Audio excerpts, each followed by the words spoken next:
গঠন হওয়া পঞ্চায়েত অবৈধ। বিজেপির তোলা অভিযোগের ভিত্তিতে এমনটাই জানিয়েছিল কলকাতা উচ্চ আদালত। ফলে নতুন করে বুধবার গ্রাম পঞ্চায়েত গঠন প্রক্রিয়ায় নির্বাচন করতে হয় প্রশাসনকে। আর বুধবার সেই নির্বাচনে আবারও জয়ী হলো শাসক তৃণমূল দল।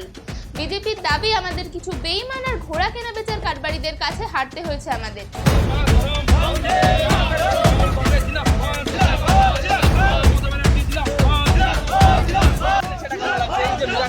আমরা খুব খুশি, আপনাদেরও খুশি দেখে আমাদেরও ভালো লাগছে।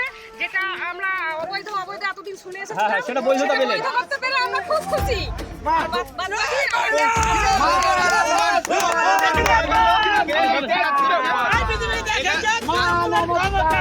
আজকে দেখা গেল, প্রমাণ হয়ে গেল যে কোনটা বৈধ ছিল আর কোনটা অবৈধ ছিল।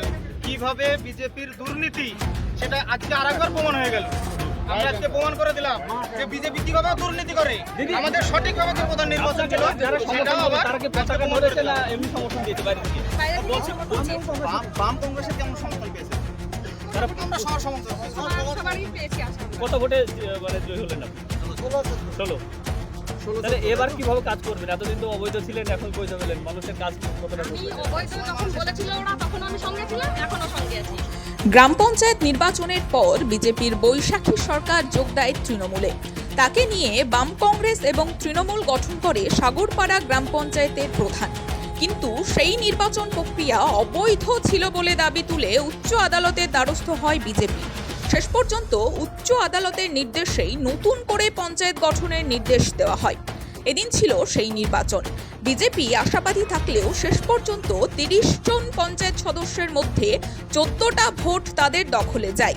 অন্যদিকে 16টি ভোট যায় তৃণমূল সহ বিরোধী রাজনৈতিক দলের দখলে। এদিন এই নির্বাচনকে ঘিরে সাগরপাড়া এলাকায় ছিল টানটান উত্তেজনা। অসুবিধা হয়নি। ভোট গ্রহণ করার পর ওরা 16টা পেল আর বিজেপি 14টা পেল। কেন? বিজেপি তো আপনাদের সংখ্যাগরিষ্ঠতা ছিল, তারপরে কেন হলো না? বেইমানি করেছে, আমাদের মধ্যে বেইমানি করেছে। বেইমানি করার জন্য আমরা তো নিশ্চিন্ত ছিলাম যে আমরাই প্রধান গ্রহণ করবো।